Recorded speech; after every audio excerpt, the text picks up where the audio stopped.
At 57, he played 3 blindfold games simultaneously. His name was Philidor, and chess was just his hobby. That hobby made him the best player of his century and produced the book that invented chess strategy. Benjamin Franklin was the regular opponent. And the opening that carries Philidor's name, he warned you not to play it. This is the story of Philidor's defense. Before the name story, how the opening itself looks on the board. Talking about Philidor's defense without showing you the opera game would be like going to Paris and skipping both the Eiffel Tower and the Louvre. In 1858, Duke of Brunswick invited Paul Morphy to the opera with a hidden agenda to play chess against the greatest player of the era. Duke consulted with French court during the game. It was common at the time, and Morphy really just wanted to watch the opera. And so they started. e4, e5, knight f3, and black immediately starts with Philidor defense. Morphy opens in the center, and now if there were Philidor behind the board, he would probably do something like f5 and make it very active and very sharp. Duke didn't do that and simply went for a few easy exchanges with takes the knight, where Morphy simply retakes. Morphy didn't stop there, he simply went very sharp for the checkmate immediately, forcing the opponent to retreat. Morphy continues with queen to b3, now threatening that f7 square very seriously. Queen defends, knight comes into assistance, and then Duke simply wants to chase all these pieces away. Morphy ignores the threat, and as soon as the first attack from black starts, showtime.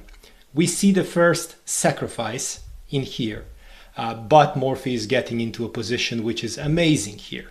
So after knight defense, castle's long, and you can immediately see how many things are hanging here. Engine estimates this position as plus 5.8, despite the fact that Morphy is in fact a piece down. So what does Morphy do?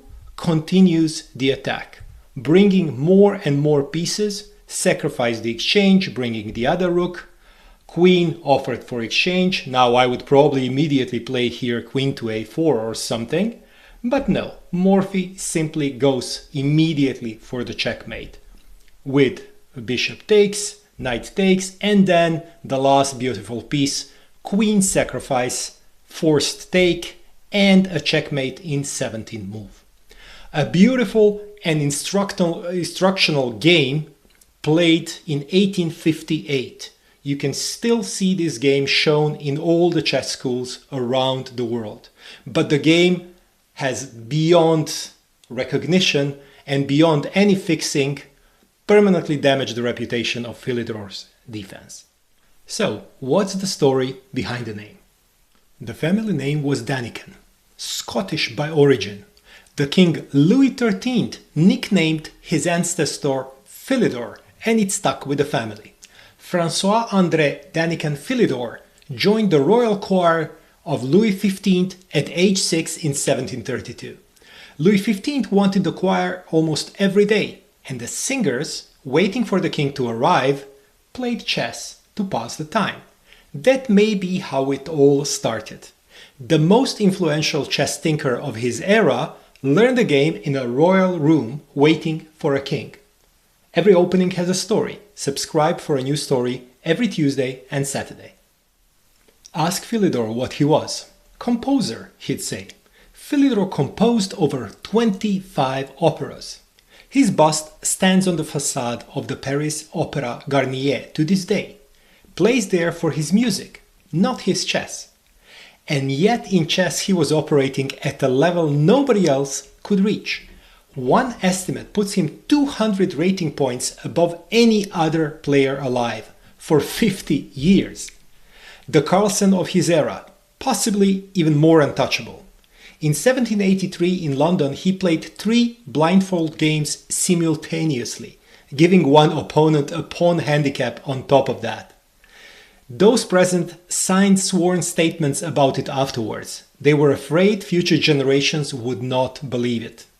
He was 57 years old. It was a hobby. In the 18th century, pawns were expendable. Every great player sacrificed them freely, for open lines, for attack, for pure brilliance. Philidor looked at the same board and saw something completely different. Pawns were not expendable, they were the soul of chess. His 1749 book, The Analyze, was the first to present chess strategy as a whole system, the first to give detailed middle game annotations. By 1871 it had gone through 70 editions, that's 70, translated into English, German and Italian. Every modern chess textbook builds on frameworks Philidor first put into words. The chess world thought he was wrong. 250 years later, every grandmaster agrees with him. If you're enjoying this, a like helps more people find it. The irony is in the name. Philidor championed this defense, but not the version that survived. He wanted aggression. After d6, he wanted f5 immediately, a direct assault on white's center. What survived is the opposite, the quiet Philidor. Patient, solid, a wall that waits. Too passive for world championship chess. The greatest player of his era remembered for an opening that is the opposite of everything he stood for. Nobody builds a career on Philidor's defense. Alekhine played it occasionally. It survives as a surprise choice for those who want positions where understanding matters more than a memorization. Exactly what Philidor valued. The man changed how chess thinks about pawns, wrote the first real strategy manual, played blindfold games that left witnesses reaching for sworn statements, composed 25 operas, and died in London unable to go home. Remembered in chess for an opening he warned against, named after a nickname a king gave his family a century before he was born. Passive was never the word for Philidor. It just became the word for his defense. That's the name story of Philidor's defense. More stories behind chess twice a week.